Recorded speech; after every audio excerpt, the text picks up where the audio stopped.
Okay, so here we have the cartilaginous joints. The cartilaginous joints are classified as joints that are where the bones are held together by some type of cartilage, and they also, like fibrous joints, lack a joint cavity.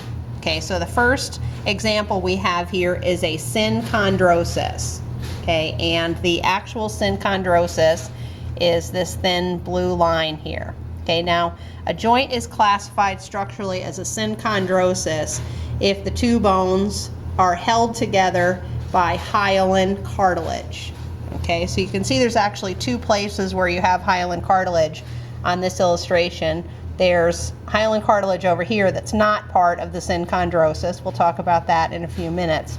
And then this little blue line here is actually the epiphyseal plate. Okay, and this is the synchondrosis because it is holding the bone of the epiphysis to the bone of the diaphysis. Okay, so typically if you have a synchondrosis, it will be functionally classified as synarthrotic, so no movement, and that's what you definitely want in your epiphyseal plate.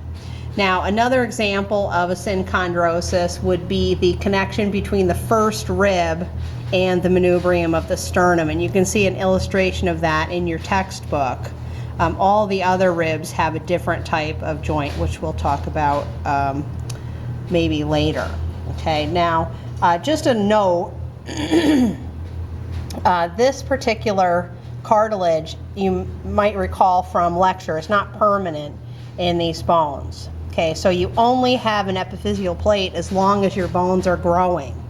Once the cartilage is replaced by a calcified tissue, your bones cannot grow anymore, and this actually ceases to be a cartilaginous joint.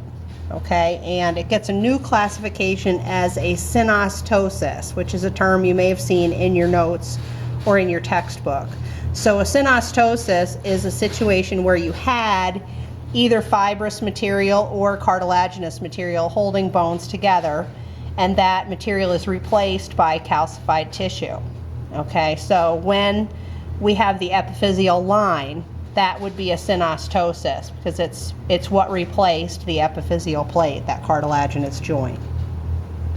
The other type of cartilaginous joint is the symphysis joint. Okay, and we actually have two examples of a symphysis joint on this model. We have the pubic symphysis anteriorly here between the two pubic bones, and we have the intervertebral discs. Okay, and they are both classified structurally as symphysis joints. And easily for us, this one has the term symphysis right in the name. Okay, now a joint gets to be a symphysis joint if it has both hyaline cartilage and fibrocartilage as part of its structure. Okay, so let's just concentrate in on the pubic symphysis here. Okay, and this plastic pad would be representing the piece of fibrocartilage that you would have in this joint.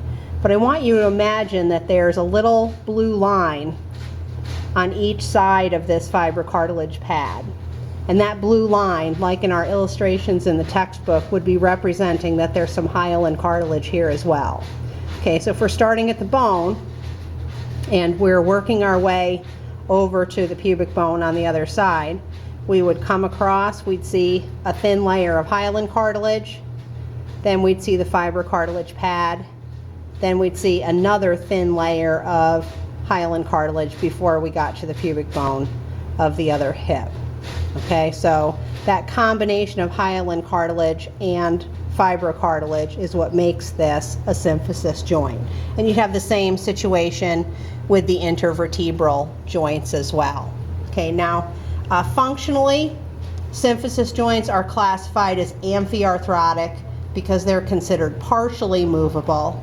And in females, they become even more partially movable during pregnancy because the placenta releases a hormone called relaxin, and that makes all of the joints in the woman's bodies relax a little bit. So that's supposed to aid with childbirth so that it's easier for the hips to accommodate the passage of the baby through the birth canal. Does So that finishes up cartilaginous joints.